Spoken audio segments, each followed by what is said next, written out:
Yeah. Welcome back to the AndParlay Podcast. Presented to you by Basehead. Sponsored by Wrong Way. I am your host, Michael Allen. Welcome back to the crib. Y'all already know how we do, man. I'm so excited to see you guys, man. Happy New Year. Happy New Year. Well, is it the new year for real? You know, really the new year starts in spring. But for the sake of not really getting into all those things, man, I'm wishing everybody prosperity, man. I hope we can get to it this year. Matter of fact, there's no hope. We are getting to it this year. The bag, the goals, the everything. We don't need to set resolutions because we already know what we came to do. So this year is about execution, and I'm super hyped to execute with you guys today. You know what I mean? Yeah. Look, everybody who watches this normally knows that this is the only place where you can do what? Politic, pop shit, and parlay. So sit back and let's catch a vibe. It's some stuff that we gotta talk about, some things we gotta get into, some things I don't want to have to get into, but man, it's ill out here, man. So let's jump right into it. Look, it is sort of a sad day in this thing called hip hop. You know what I mean? Like, I was brought up on this thing. Like, one of my first tapes was Big Daddy Kane. What was it? It was Big Daddy Kane. It was Ice-T.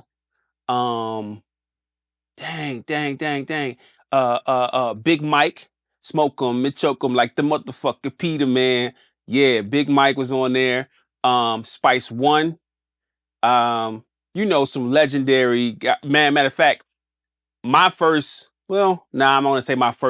entry into hip hop, because I was listening to it via my uncles in the hood and where I was from. But my first tapes was all those things that I just listed to you. I ended up finding those tapes. I found those tapes, like somebody dropped them outside or something in the projects, and I scooped them up. And those was my first cassettes, like my first joints. And I'm saying tapes, cassettes. You know what I'm saying? No, not CDs, not downloads, not streams, cassettes. Yeah, I go back like that. You know what I mean? So I've been in love with this thing for a very, very long time. And unfortunately, fortunately, I have watched the beautiful maturation of hip hop. 50 years, the amount of things that we've accomplished. But I've also watched the degradation of hip hop. And this latest move from Karen Drakeana Aubrina Graham is devastating to the game. Devastating to the game. I just can't understand how a hip hop beef spawns this type of thing.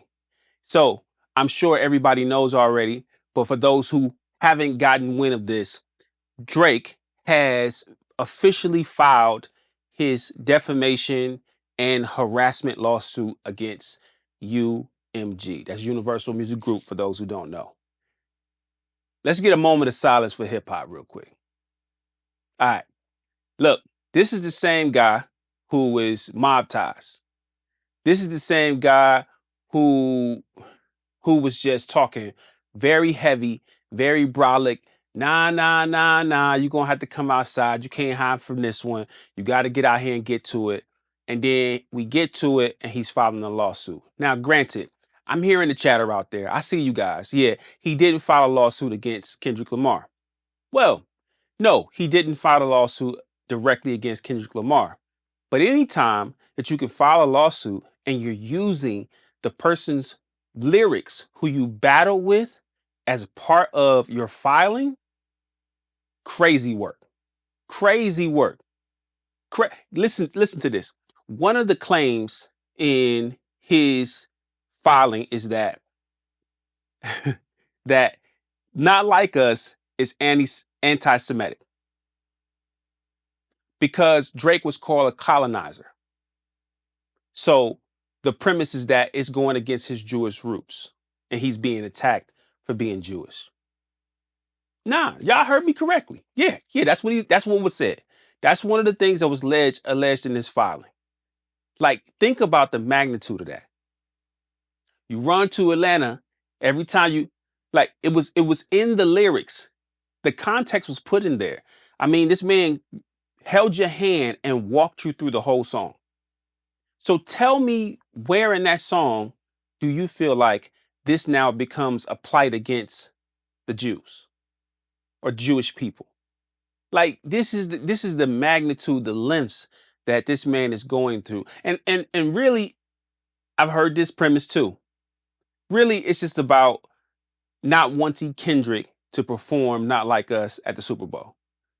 And I'm gonna be real with you. I don't even know if Kendrick paying this any attention. But the more sucker shit that you do, the more you put it on his radar, and the more he wants to perform the song. Like, I'm I'm almost guaranteeing you that Not Like Us is going to find a way into this set, even if it's just an instrumental.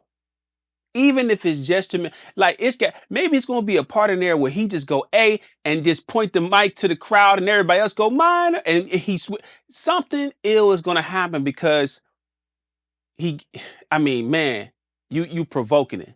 You're provoking it because this is outrageous, man. Outrageous.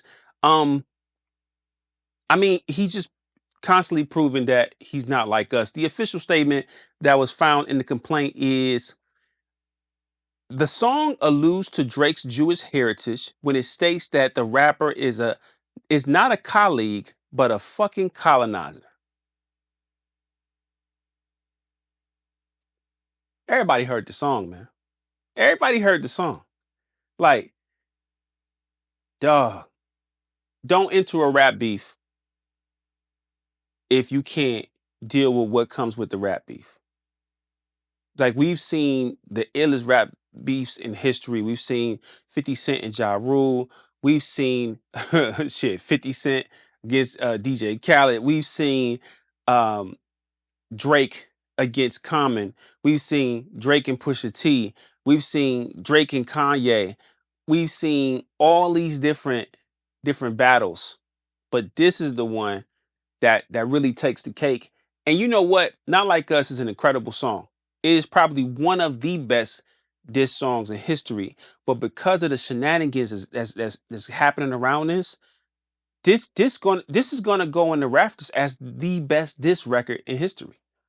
No matter how it turns out, if the man happens by whatever grace he prays to win this case, that it even goes to trial, that's still gonna be a W for Kendrick Lamar and Not Like Us. If he loses, it's gonna be a bigger W. Like, dude he should have just chilled out.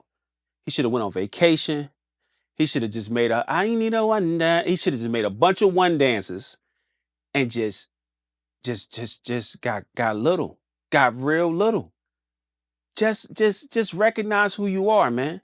Like, you were Drake. You were Drake. Now you Drakeana.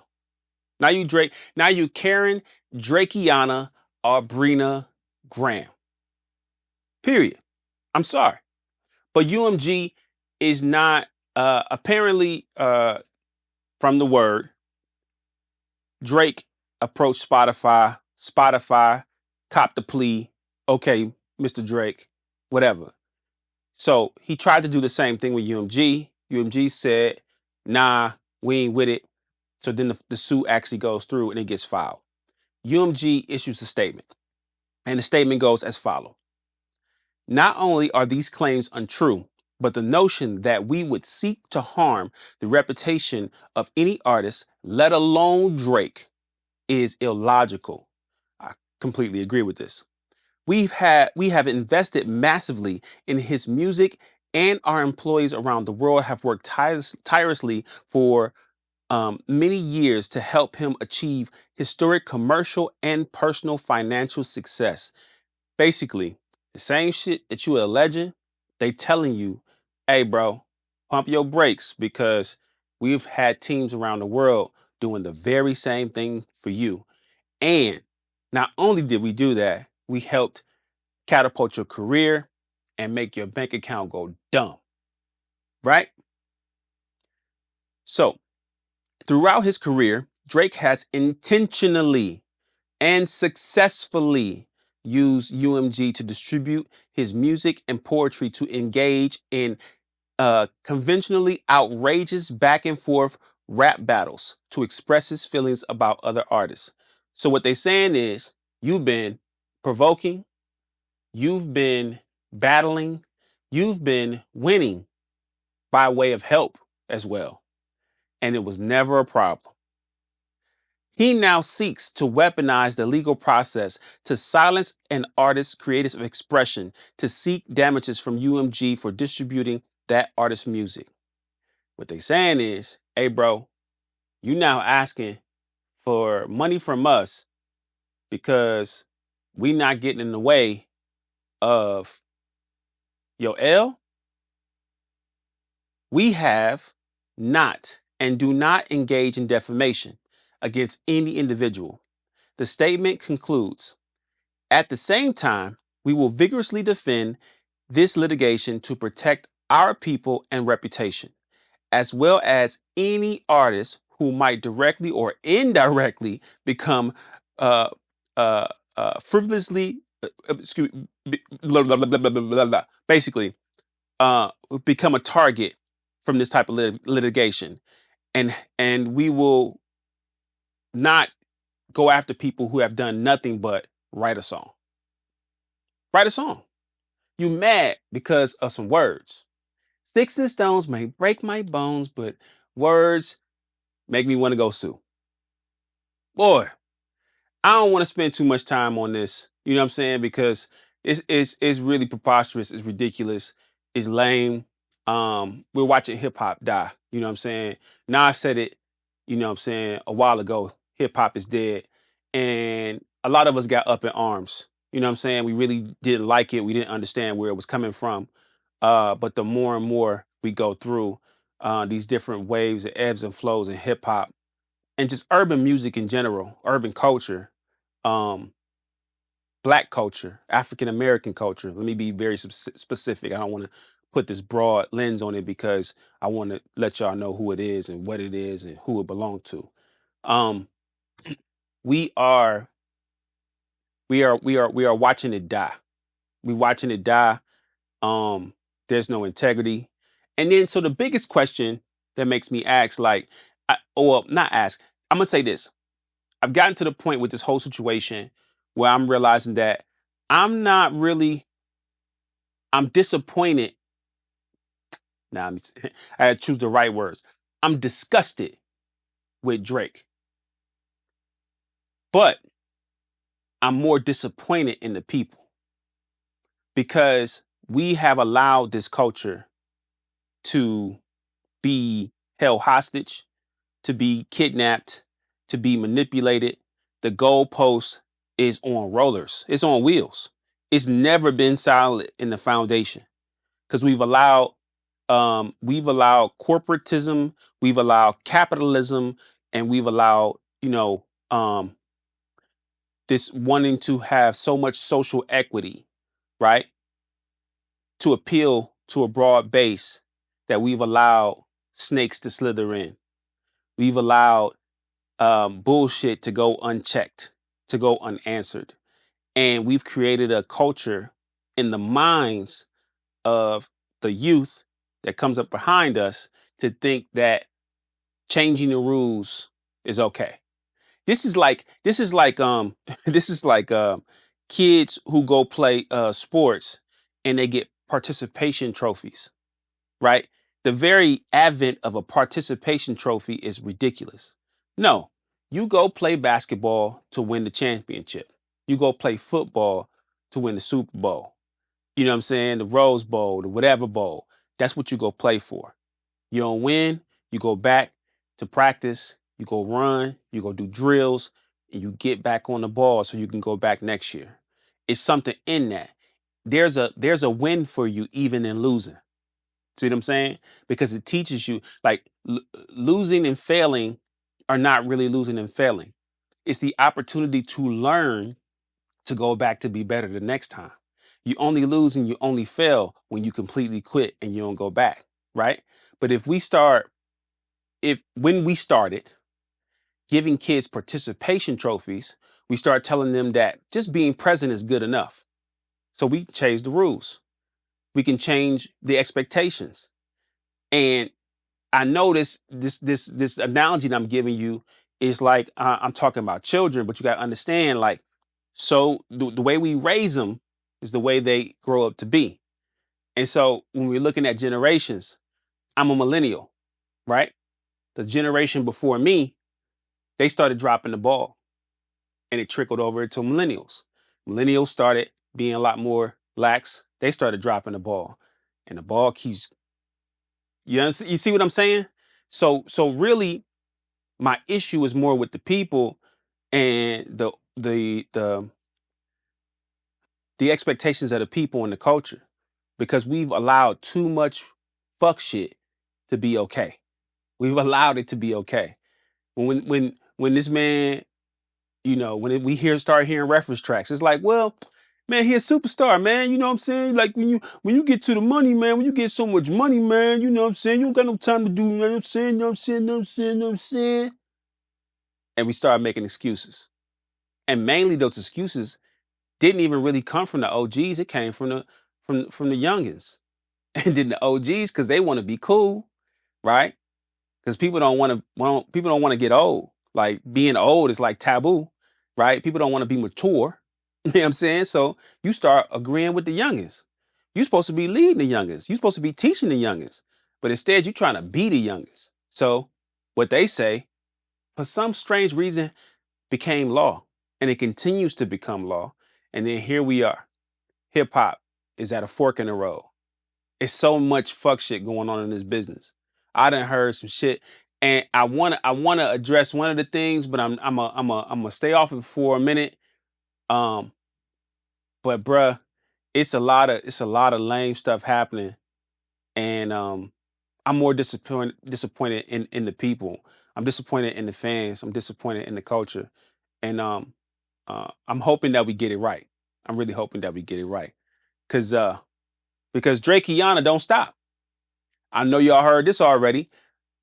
Drake did a fighting Irish freestyle, mad, taking shots at, we all assume he's taking shots at LeBron, fighting Irish, LeBron from, what I mean, from my state. He from the O. So here you go taking shots at LeBron. Um, then we had some leaked DMs between Drake and a guy named Chris, a stylist.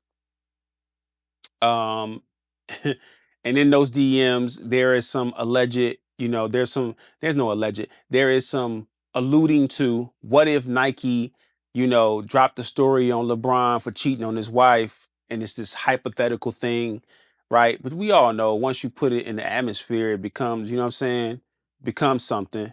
So we get the leaked DMs, and then academics, um, some refer to him as a Drake Glazer.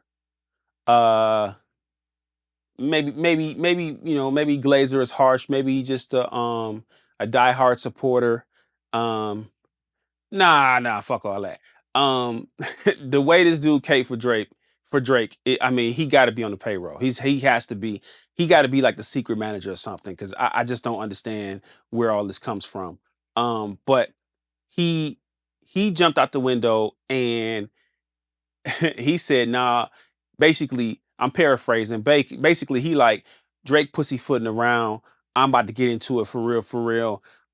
He says, you know what I'm saying, Drake and LeBron used to go do two mans in Canada. And you know what I'm saying, Drake used to hook him up with the chicks when he came through to Toronto and da da da da. Then Kai Cenat asks him about it, and he backtracks. I shouldn't have said that. My chat was mad at me. LeBron's a national treasure. I'm just capping. I'm just capping. I'm just capping. That's the summary of this fuck shit that's going on. This is what I'm saying. Like we have people who, by way of the basement and the internet, have now become the voices of the culture. Like we look into lames doing lame shit for the how to. Like the how to manual is coming from a bunch of motherfuckers who don't know how to. I just, I don't know, man. I'm disappointed, bro. I'm disappointed, man. And I'm disappointed, bro. So, I don't want to say RIP hip hop, but yo, it'll change. when the fans demand more. It'll change when the people demand more. So I'm asking y'all, I'm asking us to come on, man. Let's step our standards up, man. Or we gonna continue to see the demise of these things that we love so much. You know what I'm saying? All right, man. Off that, I gave that enough attention. Look, TikTok has officially been banned.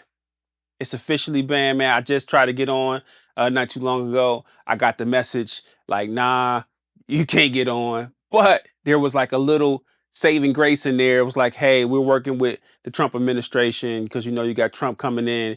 Apparently Trump's, going to work to bring it back.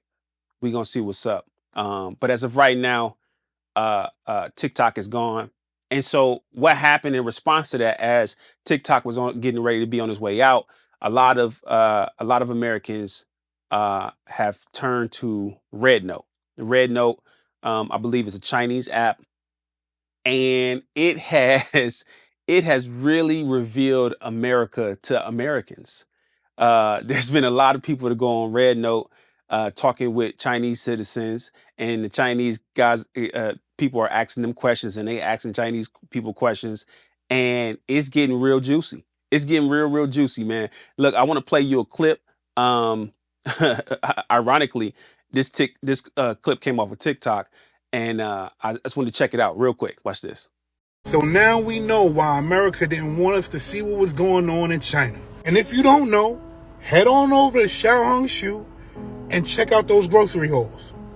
Rednote. Go to Rednote and check out their grocery hauls. And if that's not a slap in the face for you, look at how much they spend on healthcare. Look at how much they spend on rent. We looking like a big joke in America. And if you want to get technical, somebody that just started using Rednote from America asked one of the Chinese people to tell them a joke. And you know what they said? Americans think that they're free, and we're really not. That hurt on every type of level that can hurt on. Are you serious? It makes sense now why they want to ban apps, why they don't want us knowing certain things. Look how these people are living over there, and then look at us. And not saying that place is better than over here, because I wouldn't say so. But what I'm saying is, look how we have to go so hard over here. Minimum wage is how much? $7.25. Who can live on minimum wage in the United States? I'll wait. We don't own no land in the United States. Shit, we don't own anything in the United States. Scrolling through, seeing another video. This guy said he is spending $80 a month for rent. 80 United States dollars a month for rent. Oh, man. Yeah, this shit is way bigger than a TikTok ban. Way bigger. America, you got some explaining to do. We want to know something. Look, can I pay $80 a month for rent? Please, please, please. $80 a month. Let's make the mortgage, the rent, come on, man. $80 a month? Come on. Have y'all seen some of them grocery hauls? People spending next to nothing coming home with bags, bruh. They eating good. They eating real good. And I think my man is really on to something. I think that is it really about TikTok itself? Or is it about shielding Americans from really understanding what's happening in the world? I've lived and got a chance to travel the world. You know what I'm saying? I lived in Europe for a couple years. Got a chance to live in, Germany and Italy and Mons, Belgium, and stopped through Ireland, and I've been around the world, right? And I'm telling you though, the the the life where you can just go to the doctor. When you sick, you just go to the doctor. You just go and you're straight. You cover. You want to go to school? Just go. No problem. You know what I'm saying? You want to find a nice place?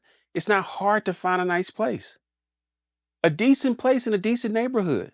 That don't mean that other places in the world don't suffer from poverty. They don't suffer from different issues, because we all got issues. I mean, as long as human beings are human beings on this planet, we all gonna have some type of issues. I mean, this is what it is. But the the the America is great. there's great things about America, but there's a large sense of delusion here too. You know what I'm saying? Like we people are scared to really travel outside the borders of America to really try to experience other parts of the world. Like, man, we don't know we really don't know what's happening when we leave here. Like, we have no idea. You telling me you have this big planet with all these beautiful places in the world, and you don't want to go see them? You don't want to experience them? You don't want to know how it is to live there? Like, you don't know, you want to go get some genuine cuisine from that place? You're comfortable with just going to the grocery store and getting a frozen meal that tells you it's the Italian whatever. Like, listen, I lived in Italy. There's nothing like eating real pasta. Like, they make handmade sauce, handmade noodles. You know what I'm saying? Like focaccia bread, like really, like put to get, like, bruh, listen, when you get to look, I'm getting hungry even just, let me just, all right, what I'm saying is there's a lot of world out here. There's a lot of world out here, man. We gotta look at it all. We gotta experience it all. It's here for us. If this your last trip, this is all you got. Man, stop being scared, man. Get out there. Travel the world. Don't let people continue to pump fake to you and implant fear or give you this sense of elitism. You know what I'm saying? Like, we kind of look down on people. Like, and I think what people is finding out is there's a great portion of the world that's looking down on us. You know what I'm saying? Check this other clip out. I want to show you. It don't stop. Look. Check this one out. Since this TikTok or refugee situation, few things that you guys have told us did really shocked me. One, it's about the jobs. So people told me that in American, it's so common that you work 2 or 3 jobs to survive. I mean, not for a decent, good quality life, but to survive. Second, it's about the property tax. I mean, I'm not even sure if I remember the name correct or not. So basically, it's after you buy a apartment, after you paid it off, you will still have to pay tax or whatever fee like every year. And if you unfortunately lost your job or you got sick, you cannot keep paying it, you're gonna lose your apartment. I mean, then what's the meaning of buying? Third, this is probably a extreme example. There was one American shared on Rednote about once he have caught an ambulance and he paid 3,000 US dollars for the ambulance car. I mean, you know what? A return flight from American to China is about 1,500 US dollars. 3,000 for ambulance? Fourth is about the colleague fee. There was one viewer in my live stream and he said he's been graduated like 17 years from his colleague and he is still paying the money back. I mean, I don't know what's the name of this fee, but he's still paying it back. 17 years. Let's say you graduated when you were like 23 years old. In 17 years, you're like 40. That's more or less like half of your life. I'm really not sure, are those like common or just a few extreme examples? Look, the last point, I'm not really, he was 17 he was 23 years old. Okay, graduated like 23 years old. Then he's like, okay, 40. Okay, I mean, but the point still stands. We end up paying for college our whole life because it's so expensive. And the more accredited you want to be, the more astute you want to be, right? You want to be a lawyer, you want to be a doctor, you want to be an engineer, these different things that everybody aspires to be because everybody wants to make the most money that they can through their existence, because the more money you make, it is our perceptions that the more comfortable you'll be. So people are willing to put themselves in so much debt just to go to school, right? And we talking 50,000 a year, 60,000 a year, right? Don't go to Ivy League schools. I mean, that number can go up, right? Room, board, car, the whole nine.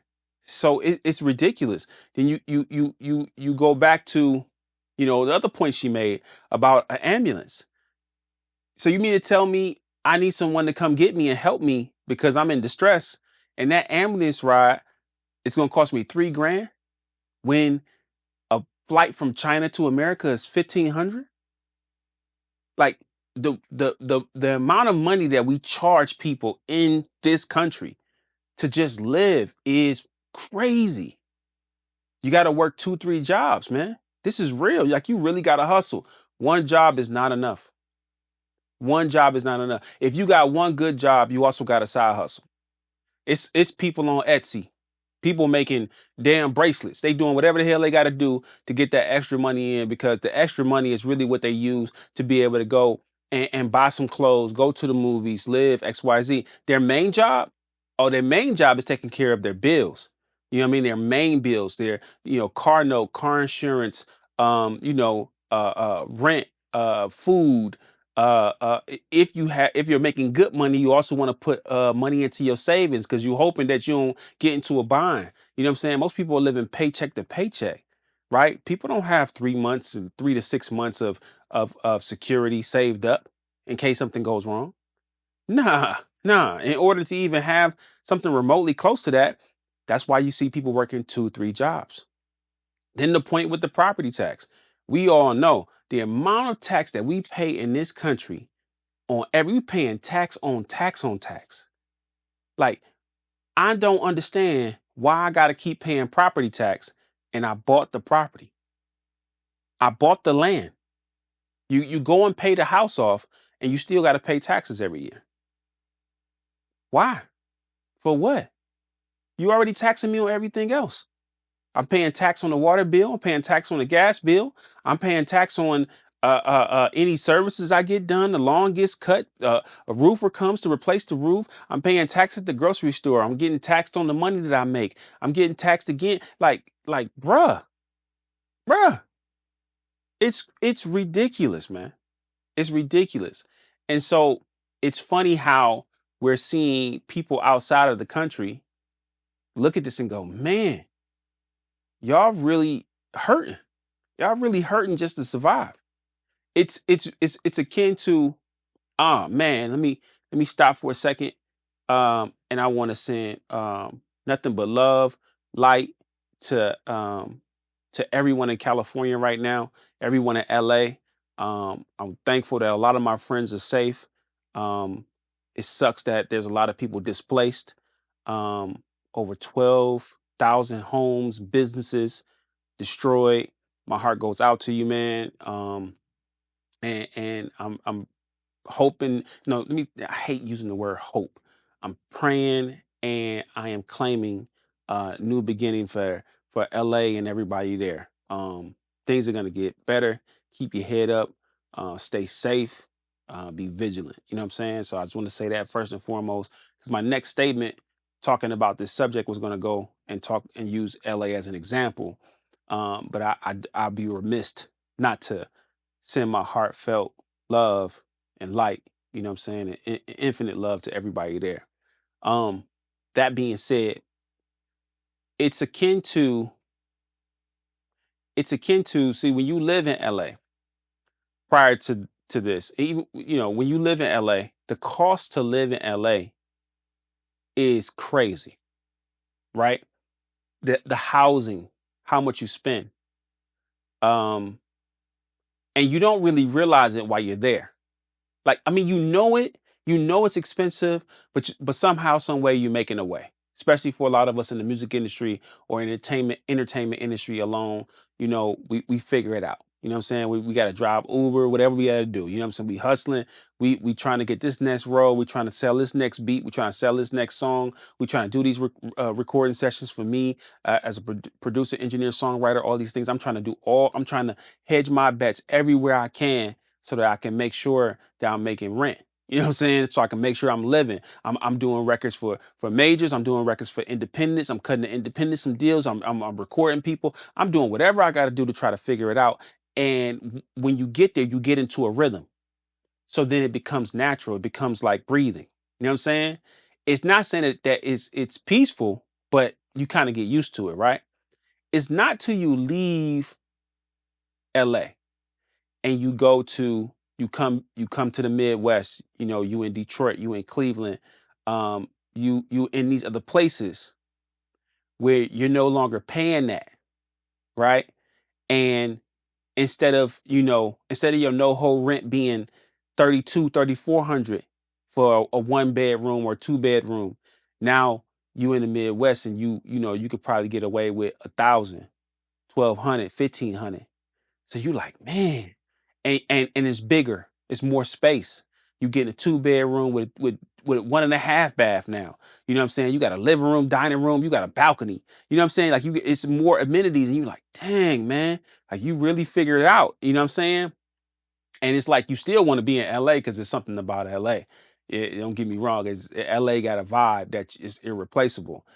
Sunshine is irreplaceable, but I'm just talking about economically how you start to recognize the difference. You know what I'm saying? So I use that as a akin to this whole situation with Rednote and people discovering the differences between living in America and living abroad. And it's like we don't really realize, or we didn't realize how um, strangled, how suffocated we are.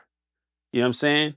Yes, we have a lot of freedoms, but we also we pay. We pay a lot. We pay dearly. We pay dearly for those things, man. So what's gonna be next for TikTok? I don't know. We're gonna see. We're gonna see what Trump do. We're gonna see where everybody kind of migrates to. I know there's a lot of people kind of like, fuck that Facebook shit. I'm not gonna be on that. Fuck that Instagram shit. People barely interact. Giving Elon a little bit of love over there at X, but I don't know, man, but I think the community gonna commute. You know what I'm saying? Computers gonna compute. You know what I'm saying? Everybody gonna figure it out. They're gonna figure it out. But I think it's pretty cool that people are getting this eye opener. You know what I'm saying? Now I'm hearing that Rednote is not necessarily the safest way to go too. I'm not sure because everybody always with their conspiracy theories, but I don't know, man. We'll figure it out. We ain't gonna stress about it. All right. All right, let's move on. Next topic, man. Little baby. A few weeks back, little baby, not little baby was on. He was doing an interview with Charlamagne. It's about 4 or 5 weeks ago, and I think this part of the interview kind of went over everybody's heads, or people didn't really just focus on it. And the question that he posed, basically, is where is the support from Black men? Now, that statement sounds a bit bold in itself, but I want to play you the clip so you can better get an understanding of the context of what he was saying. All right, watch this. What's the best investment he put you on? Because when I spoke to him one time, and he said this publicly, he gave Meek the largest investment he ever got, ROI he got back in his life. Has he done that for you yet? Yeah, we don't really got nobody else who's gonna give us them type of investments. Mm-hmm. You know what I'm saying? And people will be like, well, you run hang with the white boys and all that, but where the black men at who gonna help a nigga out? And ain't no color thing with me. It's like, this shit be for us. Mm-hmm. You know what I'm saying? I don't even know white people. Anything I learn, I'm gonna help. I only get better than my people. You know what I'm saying? No matter who I learn it from or where I gotta get it from. You know what I'm saying? And the fact that Mike actually understand that, that's what make us have a bond. You know what I'm saying? And he give you the information for free. For free. Just because he fuck with you. Just simple shit. They think niggas already know. We don't even be knowing that shit, though. Mm-hmm. You know what I'm saying? Do you think it's a culture shock when they see you, out with the Michael Rubins of the world? Yeah, for sure, it's a culture shock, but that's more like me being vulnerable. Like, you couldn't even imagine the type of shit we be on. You know what I'm saying? I don't just hang with people. I ain't one of them, because you got this or that. I'm a whole man. You know what I'm saying? Mm-hmm. I think this clip was really, really powerful. The clip spawned because Charlamagne started asking Baby about this photo that went around of it looked like Baby and Michael Rubin was kind of like hugged up at this white party. The picture looked ill, and so Baby kind of addressed it like, look, man, we was just roughhousing. And then so here we go, Charlamagne asking the question. And I think that the question was powerful because, Michael Rubin is, a billionaire, somebody who's, I think he's a billionaire, but anyway, very wealthy guy. And a lot of black guys are around him often, you know what I'm saying, kicking it with him often. And I think when Baby says, yo, I'm gonna chill with him, you know what I'm saying, I'm chopping it with him, I'm getting information from him, because like, where the black men at? Like, where my guys at? Where my people at that's gonna give me the information? And I think that was a powerful part, very, very powerful part of the segment that to me was stood out to me, right? Because this is conversations that me and my brothers, me and my homies, we kick it about and we talk about. It's like, I don't know what it is with us, man. We very competitive amongst each other, and we don't share information. We don't put each other on. We don't really put each other in position. You really, really got to be part of the real close-knit part of the team to get any opportunity. And it's like, we have billionaires. We got black billionaires, male and female, right? Um, I tell you, I look at it like this, right? We see multimillionaires, they're always promoting brands. And typically the brands that they promote are luxury brands. You'll see them in the Bottega, you'll see them in the Balenciaga, you'll see them in Louis Vuitton, you'll see them in all of these expensive brands. And they become walking billboards. They'll post it on their Instagram, they'll post it in their social media, they're doing campaigns, and they're making these companies more and more money. What if, just what if our black millionaires and billionaires made that a routine for black entrepreneurs? Not saying that, they owe anybody anything. Hey, you can do what you want to do with your likeness and your money and your time. But I'm just saying, like, what if that was to happen? You could turn somebody from a hundredaire to a thousandaire in 24 hours. I mean, look at the brother Keith Lee. Keith Lee come to your restaurant flipping around. It's turning around. Long as the food good, long as the service good, it's going up. Just because he came there, because he's built a cachet to come there and help. You know what I'm saying? His presence is like, it's stamp enough, and people get the lines going out the door. So what if our multimillionaires, billionaires use their cachet to do the same thing for black men, black women? You know what I'm saying? In this case, we got a black man talking about black men. What if black men helped other black men in that way? Right? Like, it's very rare, and brother and black men know this.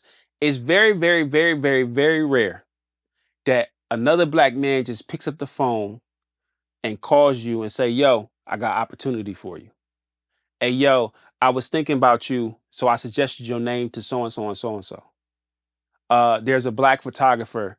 I happen to be a photographer, and we call another black man. Hey, man, I think you would be great just to do a free shoot. I want to just do a shoot for you, man. I see what you're doing going on. I just want to do some photos for you. Hey, man, I want to produce a record for you. Hey, man, I want to do. I want to put you. Hey, I want to. That don't happen. That don't happen. It's not that it never happens, but I'm talking about at the magnitude, at scale, so that we don't have Baby sitting with Charlemagne, another multimillionaire, the person who's the voice, one of the voices of the culture, sitting with him and saying, hey, man, I don't see none of us putting us on. Ain't none of us helping us. So I'm gonna go chill with him because he knows stuff that I don't know. And he's willing to share the information with me for free. He's not charging me. It ain't a 10% fee if he put me in contact with so and so and so and so. Right? Because that's a lot of stuff how we do each other. Yeah, no, I got the plug for you. I'm gonna put you on. Just give me a couple dollars. Just give me 10% off the deal. Just do this. Just do that. Like, nah, he don't want nothing from you. He just your friendship is enough. Kicking it with you is enough. Seeing you succeed is enough. So I just think that conversation that he's having about this is a powerful conversation that we need to have out loud, and we need to have with each other. And we need to be like, yo, bro, what could I do to help you? Just because I want to help you. Just because I want to see you go up. I want to see you do well. The more me's I see, the more possibilities there will be. I just came with that off the top of my head, man. That's boy, little bars, more means I see, the more possibility. That's pretty good, but it's true. It's true, man. Baby, man, thanks for bringing this conversation to the light. Uh, I think we can have even a larger forum, and maybe I will. Maybe I have a podcast where I have, what I mean, not just myself, but a few other brothers up, and we're gonna bring this conversation back up, and we're gonna get a few different opinions, and we're gonna chop it, man. We need to have this on a megaphone. We need to talk about this for real, man, because we need to help each other. We need to put each other down. You know what I'm saying? Instead of putting each other down, we need to hold each other down. You know what I'm saying? Help each other out. You did. For sure. All right. Next one. Money Long. Another story that, I mean, it got some headlines. It was in Vanity Fair, some Billboard stuff.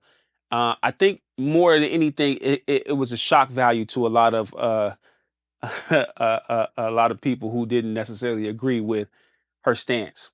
Basically, Money Long said, look, she told the president of Atlantic Records, I'm not writing soulful songs for non-melanated people.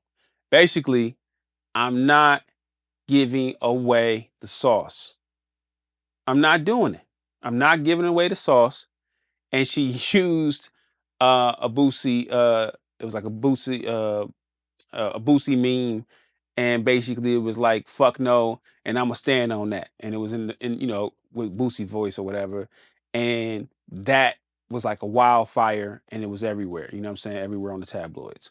And I think mainly it was everywhere on the tabloids because how could this black woman who people assumed just got, into the light, how could she be talking this way?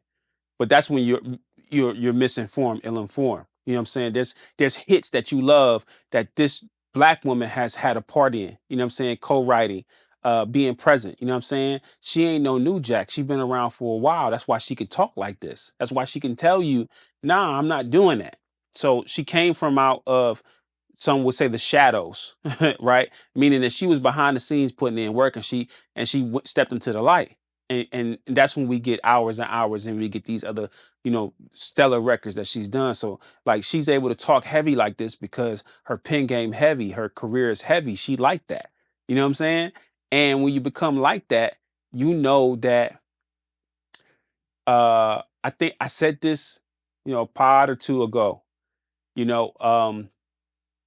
people want to get the sauce from you, and they want to use it for other people, right? Because it has more mass appeal, Shout out to Nas.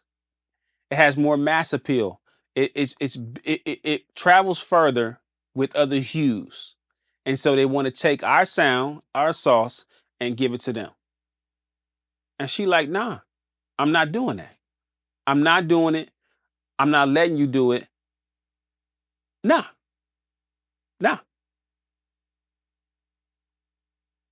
No. Then she posted this, and even in the comments she said, and when she said no, one of them gonna say, can you reach in that Priscilla Renee vote and see what you have in there? She said, boy, do you know what a vote is? A vote is? That's where you keep your valuables. And if you don't get somewhere and sit down, she said, I wanted to curse him out. If you don't get somewhere and sit down, I wanted to curse him out. I mean, that's the truth. I keep the vote. This is my valuables. These are things that mean something to me. And I'm going to be selective on how I put them out, who I give them to, if I perform them, if I don't. And you don't get to dictate to me. You don't get to tell me to go in the vote and get something for you because you think that you can call some shots. Nah. She said, fuck no. And I'm standing on that. And I stand with her. So she came back and she did, here we go, on TikTok. She kind of addressed this, and I want to play you this clip. Check this out real quick. So I didn't expect that last video to go so crazy like it did. I feel like it warrants a little bit of context, specifically Atlantic Records. I'll name you 3 times that this happened. So this is the first time. I'm gonna do a second video, I'm gonna do a third video. First time, I write a song. Song is called Timber. Love it. They fall in love with the record. Me and Breon had a great time in the studio writing a song. Breon is also, they're like, oh, we want to give it to Flo, as in Flo Rida. Oh my God, like this is incredible. I don't know what happened. The song ended up on Pitbull. About 2 weeks before the song gets ready to come out, they hit me up saying, hey, Ben, I'm not gonna say your last name, Ben, who used to work at Atlantic, calls me and says, hey, we need you to come cut some vocals. What does that mean? In my mind, you need my voice on the song. Cool. They still haven't said anything. So I go and I'm hearing somebody else's vocals on my song. I'm like, what is this? I'm hearing this part. Woo. When I wrote it, I said, whoa. Where the woo came from? They're like, oh, well, you know, she couldn't sing it like you. So we had her change it to woo. And now we want you to go in and sing the woo underneath her, because your vocals are underneath her on the hook, on the whole song. And so if you don't sing the woo, it's going to sound different. And we need to have the same feel. That's the problem that I have. You want it to feel a certain way, but you want it to look that way, but you want it to feel this way. Nah, player. I didn't get paid, among other things on the business side that just were not handled properly. Not to mention, later on, there's a copyright claim on the song. Said artist's mother was trying to get publishing on the song, and she didn't write it. Not one word. Yeah, song came out.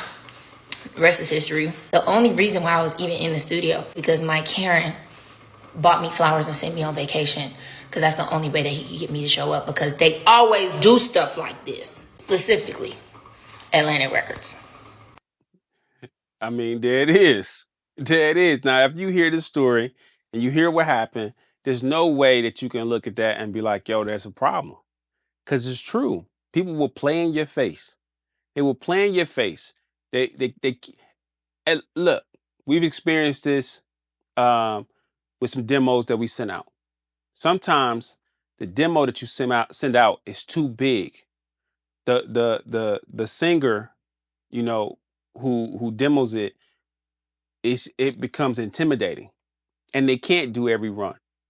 I remember doing a record. I'll be selective. This artist comes in to cut this record that we worked on with my homegirl Nastasia, and everybody wanted this record. They love this record. This record's beautiful. They love this record, but Nastasia killed the record, like killed the record. So then we had an artist come in, you know, who want to cut the record, and the way the record's cut in this falsetto the entire time. Beautiful falsetto. Nah, it didn't work out. Needless to say, it did not work out at all. You know what I'm saying? We had other records, production-wise, where our records was just big. You turn the record on, it's like, man, but the record was bigger than life. And you got to be a bigger than life artist to jump on it. It's intimidating. But in this case, this is how people kind of like milk the cow. You know, they cut the record, didn't even clear it, you know, to talk about, hey, they can do it. And then you need to call me back in because you can't even really do it the way I'm doing it. You know what I'm saying? Then you don't give me credit. You know what I mean? You don't pay me, and you try to just sweet talk me the whole time. Nah, bro. So I can understand why she is drawing a line in the sand. Nah, I'm not gonna let you play with me. At some point you gotta be like, nah, it's not gonna happen. But and so you thinking with this video that she posted, it should be like understandable, right? Nah. Check this out. I can't help but notice that every time somebody who look like me advocates for themselves, it is always negatively perceived. What the fuck is a jungle bunny?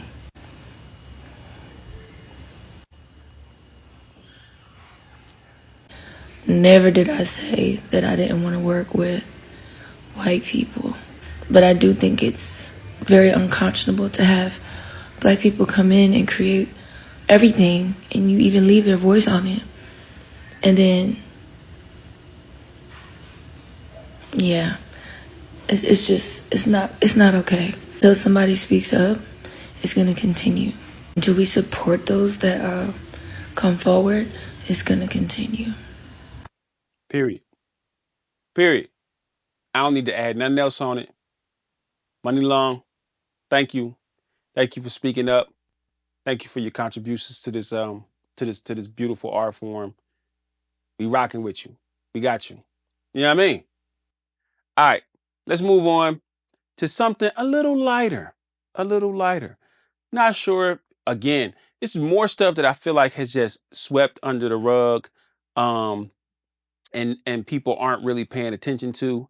But Blue Ivy Carter was nominated for an NAACP Image Award on her 13th birthday. Happy birthday, little queen. The reason why she was nominated for this is for her work, her voice work on the new Mufasa. I haven't seen it yet. I haven't checked it out yet. I think she's also, receiving anything Cowboy Carter. She okay, mom's getting a lot of nominations too for Cowboy Carter as well. We already know how the Queen, already know how Queen B get down. But Blue's feature in the film, she was the voice of Kiara, the daughter of King Simba, and the movie premiered on the 20th. I still haven't seen it yet. I need to take my kids to see it. This is giving me motivation to take my kids and see it. Shout out to Blue Ivy. Shout out to the Carters in general. They're going through a lot right now. So I'm sure that this right here was definitely needed, a ray of sunshine. Plus, we just had Beyonce kill the halftime show. And everybody was talking about that. Beyonce did what Beyonce do. You know what I mean? Like, I don't really need to cover that too much. Y'all know what time it is with Beyonce, man. She come through, you know what I mean? She giving you looks. She giving you a whole lot of voice. She giving you vibes. It's Beyonce. I mean, you know what I mean? Like, it's to the point where your greatness is so great, it's to be expected. And I'm not necessarily trying to downplay it, but it ain't nothing that's outside. Like, we already know what time it is. It was a great show from a great artist who's great. I just wanted to shout out to your daughter. Shout out to her. You know what I'm saying? All right, now look, y'all know we get to this part of the show. This part of the show is called Take Two. This is where I scour the internet, find the dopest quotes that I agree with and or don't agree with, and just give you my second take. So, in loving memory of TikTok, this take comes from TikTok, and I want to play you this. This is from Drew Townsell. I think that's how you say it, Townsell. Check this out. I just saw this quote that says, they talk about you because when they talk about themselves, no one listens. They talk about you because when they talk about themselves, nobody listens, nobody is tuned in, nobody cares. Honestly, that quote speaks for itself, but allow that to stop you from caring what people think. Allow that to stop you from caring when people are talking about you.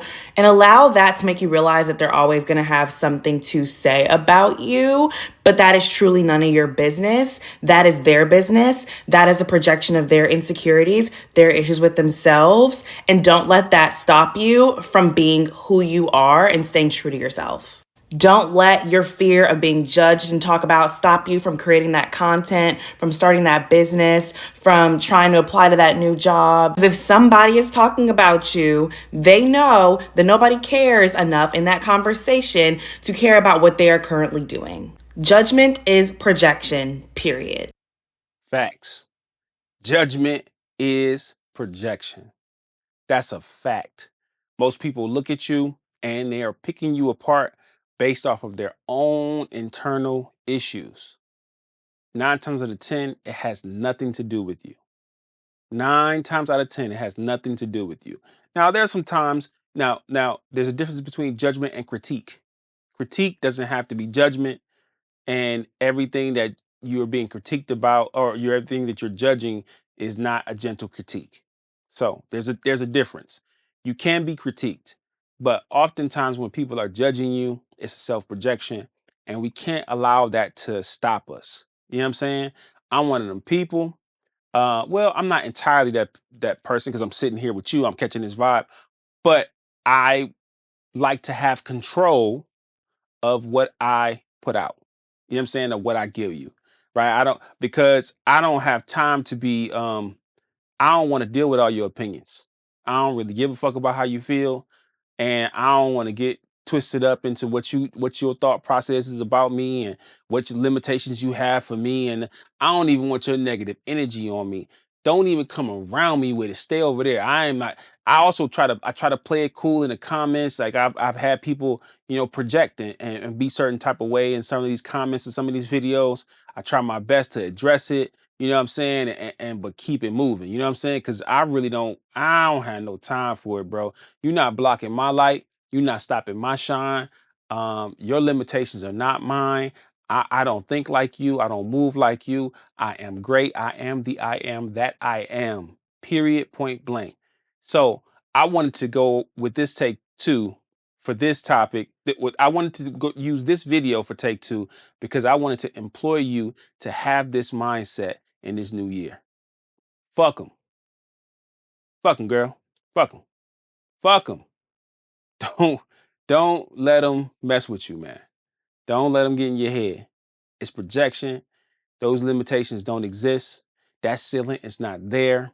You can do anything and everything. Remember, when I tell you I am the I am that I am, so are you. Period. All right? All right, look, the last part of this that we always do, I always try my best to put you on to something. I was put on, and so I'm sharing the put on. My put on for this week, I want to put you on to a young man that I came across. He is 24 years old. His name is Zeb Powell. Zeb Powell, based in North Carolina. This guy is a black snowboarder. I mean, we don't fuck around with the with the avalanches, and we don't really do that. So I had to make sure I put y'all on to this guy. He not only is a black snowboarder, he was in the 2020 Winter X Games. He is the first black snowboarder to win a gold in the X Games history. Dude is ill. So if you haven't had a chance to check out Zeb Powell, please go look up Zeb Powell. Look at some clips of him on YouTube. Check out him in the X Games. Let's tune in. Let's find a way to look at whatever he got going on. Let's find more. I mean, we got some black NASCAR drivers. We got to make sure we supporting our people, because we're stepping into arenas that they didn't think we should be in. They still don't think we should be in, and we come in and we're dominating. We're dominating. And when you see this dude on the snowboard, when you see him on these clips, and he's bruh. Listen, I just put you on. Zeb Powell. Check him out of North Carolina. Gold. First black man to hit gold in the X Games. Check him out. You've been put on. You know what I'm saying? All right, look. Another successful episode of AndParlay, presented to you by Basehead, sponsored by Wrong Way. I have been your host, Michael Allen.